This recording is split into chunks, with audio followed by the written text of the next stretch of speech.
Ladies and gentlemen, thank you for being here at the Port of Anoka. The significance of this river and the Port of Anoka is not just the 20th century or the future of the 21st century. It dates back to the 19th century when this community was established for logging, for milling. In fact, the site that you're standing here today was home of one of the most prominent flour mills in the state of Minnesota and probably in connection with Minneapolis. So the Rum River has always had a significant play, not only in the city of Anoka, but in the state of Minnesota and the development of our region. And we're just tickled that you're here today. Councilmember Jeff Weaver asked me to invite you that if this bonding project does go through, he'll show you one of his favorite spots to fish walleyes and smallmouth bass on the river. So there's an open invitation from Councilmember Weaver for that. On behalf of the City of Anoka, the Mayor of Anoka and the Anoka City Council, I'd like to welcome you, the Capital Investment Committee members, to our great community. Many of you are likely familiar with the City of Anoka, and some of you maybe aren't. We are the Halloween capital of the world, and that's stretching now into 103 years. We're a community that has been here since about 1858, established about 1878. So as I had mentioned, the City of Anoka is very significant to the development of our state, and we're very proud of that. I'd like to recognize a few people who are going to come up and say a few words, and some that are here in support of today's Capital Investment Committee tour. Senator Jim Abler from Anoka, Anoka County Commissioner Matt Look, Director of Anoka County Parks Jeff Perry, representatives from the Anoka County Conservation District, representatives from MMPA, which Anoka is one of 13 members of Electric Consortium, members of the Lower Rum River Watershed Management Organization, council members, mayors, and other city managers from our neighboring communities. Thank you. Anoka boards and commission members and citizens. Some citizens took the time to navigate up the river. From the use of the Mississippi River, you have access to come and visit downtown Anoka via the river. You can also see our fire department is here with our one of two fire boats that the Anoka Champlain Fire Department share. The importance of the request that we put in today is very significant. Many years ago, the people of Anoka decided that this would be a good place to establish a community, as we all know. The river was integral in that part. The river has always been the basis for this community. Recreational, business, what have you. As times have changed and business has evolved, we've seen the use of the river evolve. It's primarily recreational today, fishing, swimming, boating. But don't forget about the winter. Us Minnesotans are hardy when it comes to the Minnesota of the winter and being outside. Ice fishing, cross-country skiing, hiking, snowmobiling. The great use of our river is a part of the identity of Anoka. The dam was initially established in about the early 1800s or the mid-1800s. Basing how the business changed over the years, our last dam was torn out and replaced in about 1969. today our vision, in which we will have a couple of council members speak about, is to use the river in a way that connects the upper Rum River with the lower Rum River. If you didn't know, the Coon Rapids Dam, which creates about a 9-mile reservoir for recreational use, actually drives the water levels up here on the lower part of the dam. And the Anoka Dam, about 7 miles upstream, creates a recreational reservoir. Our dream here at Anoka is to connect the two so that we have a flow through. Many of you might think, well, that's revolutionary, that's new, that's a great idea. But 100 years ago, those who lived in Anoka were able to access through the dam system and get up to the upper Rum River. It's an exciting idea. It's bold, but it's outside of the box. Ladies and gentlemen, I'd like to introduce Councilmember Eric Skoquist to come up and say a few words about the goals and ideas of the Anoka Dam project.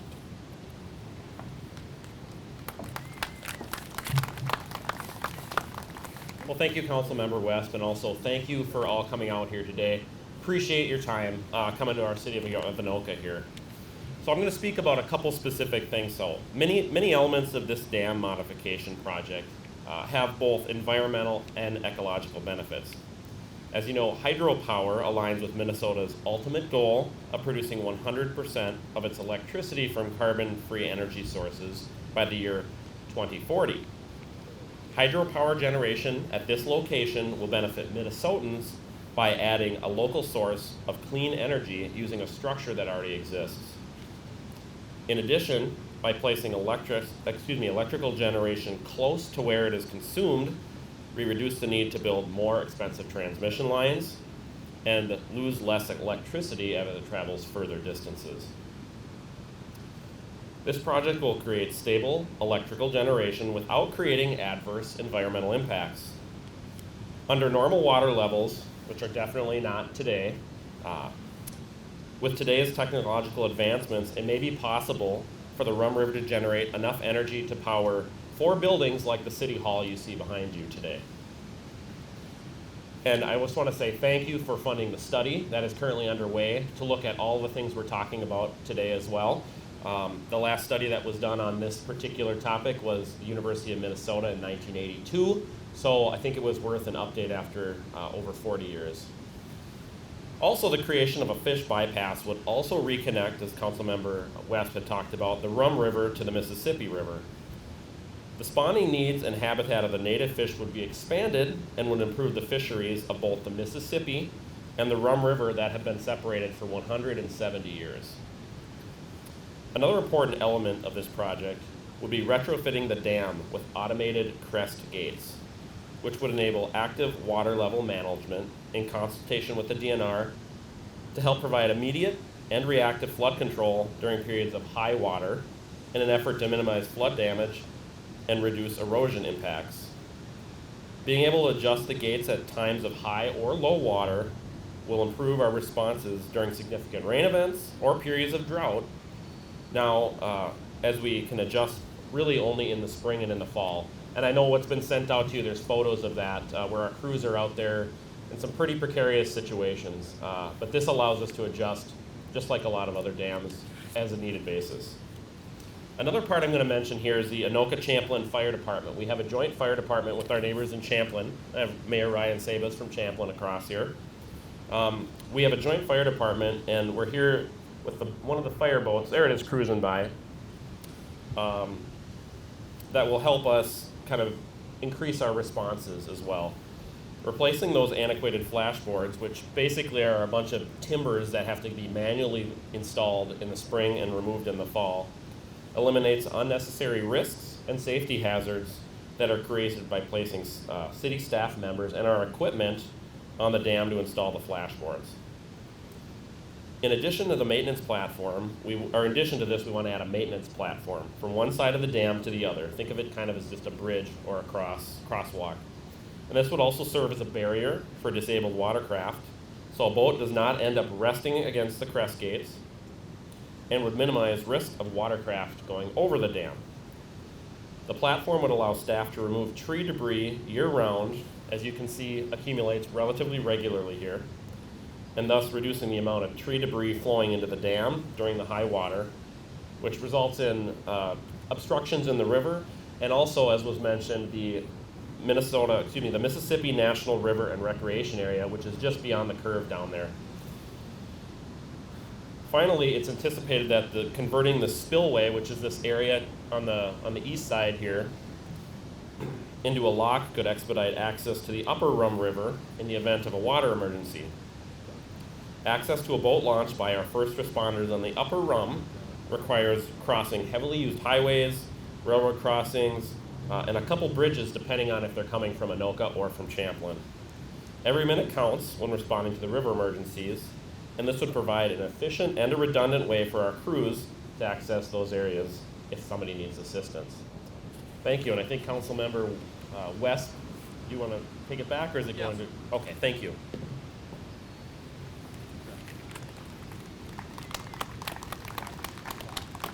And now I would like to invite Councilmember Sam Scott to say a few words. Thank you very much. And thank you once again for coming out. We've heard a lot about the history from Councilmember West, but some of the background of this dam and the importance to the region, and some of the utility from Councilmember Skolquist.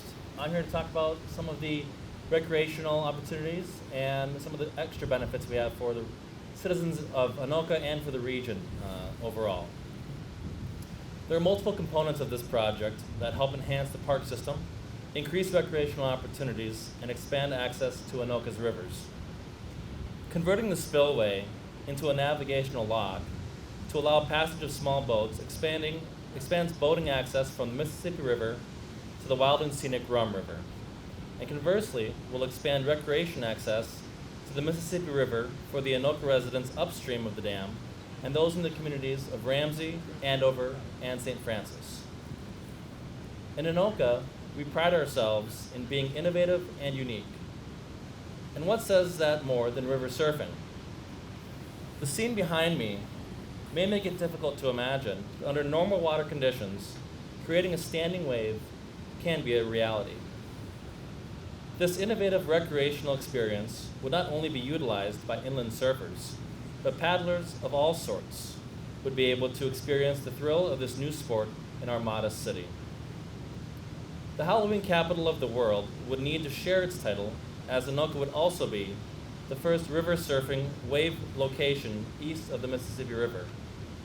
This alone would inherently boost Anoka's tourism and economy, creating the opportunity for an outfitter to rent surfboards, kayaks, paddleboards, and more just to ride the wave. A benefit to replacing the flashboards with automated crest gates is that our residents would no longer have to wait for the spring floodwaters to fully recede before being able to recreate the Rum River. Crest gate control provides the ability to create the upper recreational pool at the flip of a switch, rather than waiting for the water levels to fall to a prescribed level before installation of the flashboards can occur. This allows for earlier boating in the spring and extends boating season into the fall. Finally, a secondary benefit of the maintenance platform is that it will establish a cross-river trail connection for Anoka's recreational trail system. The city's master trail plan includes construction of a multimodal trail on the west bank from the dam up here to the historic Woodbury House property downriver. When complete, the City of Anoka will have a Rum River trail loop approximately 1 mile in length from the dam to the existing pedestrian bridge and back. Thank you very much. I'll turn it back over again to Councilmember West. Thank you. And now Representative Zach Stevenson. Hey, good morning and welcome to Anoka, soon to be known as Surf City, Minnesota, as Councilmember Scott said, and welcome to historic downtown Anoka. And I thank you to Councilmember West for going through the history of this place. I'll be very brief because I know you guys have a long day ahead of you, but I did want to orient you a little bit. If you've read in the paper in the last week about Anoka's social district, well, welcome to it. You are standing in the social district of Anoka. Behind this building is historic downtown Anoka and the many bars and restaurants. Please do come back on another day and enjoy that. I also did want to point out to Representative Erdahl, I thought you'd be interested to know that just across the bridge there is a historic site where Aaron Greenwald and many of his compatriots were the first volunteers to sign up for the Union Army during the Civil War. You're just steps away from that, Representative Erdahl. This is a key project for this whole region. The whole community really appreciates it. The amount of people who come up here by boat and go and enjoy downtown Anoka, who connect down from the north by snowmobile during the winter and go into downtown Anoka, who enjoy it from Champlin, and you'll soon hear from Mayor Sabas. The whole region really appreciates this, and we have an opportunity to do something that's truly unique here, while also taking care of those safety concerns. You heard about how they literally have to go out on top of this dam in the spring and the fall to take down and put up the flashboards. And there are some pictures so you can imagine it, but they haven't done it yet this fall. And so Chair Lee, Leader Erdahl, I'm sure the city would love if you two wanted to be in the crew that actually did it this year. I think that would be just wonderful. You could experience it firsthand. So Fu would be, yeah, Chair Lee, I think, maybe could do it all by himself. Well, so thanks again for coming to Anoka, and look forward for your support for this project. Senator Jim Abler. Well, I want to thank my colleagues for being here, and it's good to work with Zach on this project. Anoka is a city that works together and gets things done, and it's not a very partisan town. We appreciate you guys all coming down. There's many proposals you're going to hear about. If you look at all the different groups and entities that think this is a great idea, they all do. You have many choices as you decide what you're going to fund, and we'll all be part of that. But just remember one thing, it's a damn good idea. Thank you. And lastly, I think this is a significant one. Ryan Sabas, Mayor of Champlin. Thank you very much for coming out to Anoka this morning. I'm Ryan Sabas, Mayor of Champlin from across the river. Anoka is truly even our downtown in Champlin. This is where our residents and we come to enjoy all the things going on in Anoka, from the new social district. It really connects our riverway. You guys have done, this group has done so much for the city of Champlin with our own Elm Creek Dam and a very similar project a number of years ago, creating a real destination in our community, which led to so much other development just a mile or two down the Rum River here across the Mississippi in what we have in our Mississippi crossings. And this is such a regional important project for the North Metro. Champlin, Anoka, Dayton, Coon Rapids, you name it in the North Metro. Anoka is an area we all come to congregate. Most of the boats up here, I would say, are Champlin residents. And so this isn't just an Anoka project, this is a regional project for the North Metro and connecting the Mississippi, the Rum River, and everyone has an opportunity to enjoy all the great things we have here. So with that, thank you for coming.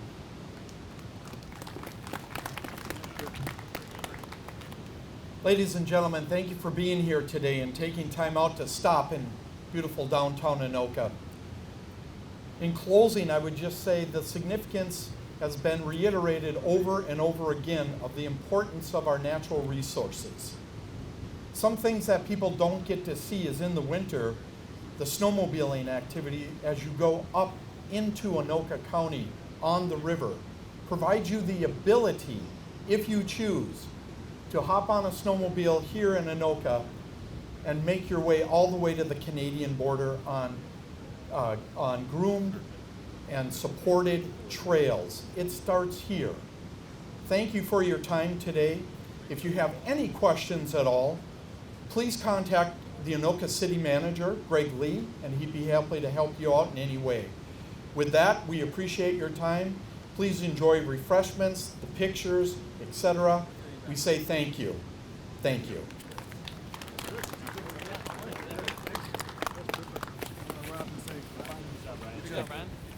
Thanks for being here. Appreciate it.